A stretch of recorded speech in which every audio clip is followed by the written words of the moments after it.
చెప్పండి. నా పేరు పాదూరు శ్రీనివాస్ రెడ్డి, హైకోర్టు అడ్వకేట్ ని. ఈ క్వాష్ పిటిషన్ అల్లు అర్జున్ వేశాడు, అక్యూజ్ నెంబర్ 11 హైకోర్టులో. మేము ఆ కేసులో కంప్లీట్ అయ్యాము.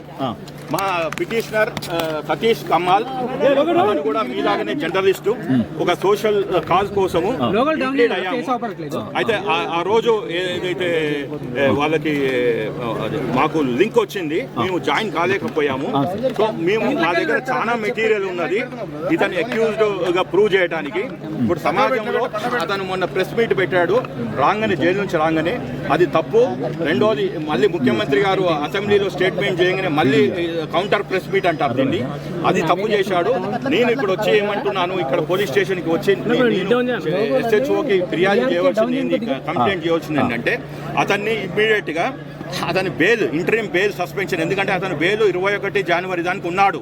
కాబట్టి నేను ఒక రిక్వెస్ట్ లెటర్ మోడ్లో వచ్చాను.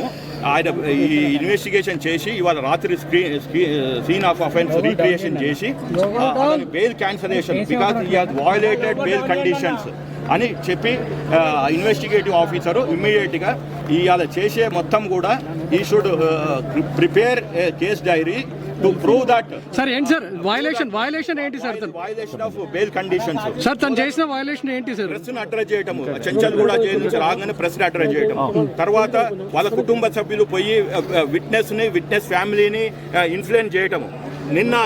నిన్న గుర్తుంచుకోండి, నిన్న వాళ్ళ పిల్లనిచ్చిన మామ he has gone and met the AICC incharge.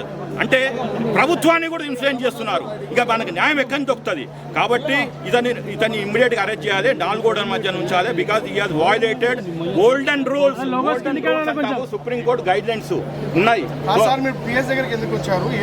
ఇదే చెప్పడానికి వచ్చాను. అతను ఇమ్మీడియట్గా మీరు బెయిల్ అప్లికేషన్ మూవ్ చేసి అని న్యాయ పోరాటము 30వ తారీఖు నుంచి స్టార్ట్ అయింది. 31 నవంబర్ నుంచి స్టార్ట్ అయింది. నేను ఫస్ట్ అది జీవో చూడంగానే అది డీజీపీ గారికి, తర్వాత స్పెషల్ చీఫ్ సెక్రటరీకి మెమో 29 కాల్ఫర్ చేయండి, అది ఇలాంటి షోస్ పెట్టొద్దు అని.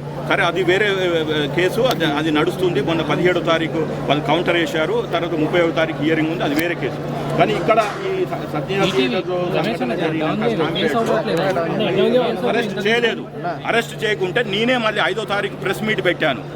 మళ్ళీ 6వ తారీఖు 7వ తారీఖు అట్లా అరెస్ట్ అల్లు అర్జున్ అంటే అప్పటిదాకా సరే. ఇప్పుడు ఇది హై ప్రొఫైల్ కేసు కాబట్టి ప్రాబబుల్లీ ముఖ్యమంత్రి గారు కూడా మొత్తం తెప్పించుకున్నాక స్టేట్మెంట్ చేశారు. కానీ నా మొదటి నుంచి నా ప్రయత్నము ఆ ఫ్యామిలీకి, సరే నన్ను ఆ ఫ్యామిలీ తప్పర్థం చేసుకోవచ్చు, ఎందుకంటే 25 లక్షలు ఇస్తా అన్నాడు, ఈవిడ మధ్య నుంచి మాకు వచ్చే పైసలు పోతున్నాయి కాదు, ప్రభుత్వంతో ఇప్పిస్తాము అని నేను అందరితో మాట్లాడాను. ఇటు పొలిటీషియన్స్ తోటి, రాజకీయవేత్తలతోటి, సామాజికవేత్తలతోటి, మహిళా సంఘాలతో అందరితో మాట్లాడితే ఫస్ట్ వారం 10 రోజులు తెలంగాణ మొత్తం సమాజం మౌనంగా ఉంది. నేను మళ్ళీ ప్రెస్ మీట్ పెట్టాను ఆ మౌనాన్ని వీడటానికి. తర్వాత మధ్యాహ్నం మళ్ళీ వచ్చినాయి స్టేట్ ఫార్మేషన్, దాని తర్వాత ఇప్పుడు చేయవలసింది violated bail condition. Police has to move for cancellation of bail, move చేసి అతన్ని మళ్ళీ ఈ విధంగా ఇక్కడ బెయిల్ క్యాన్సిలేషన్ చేసి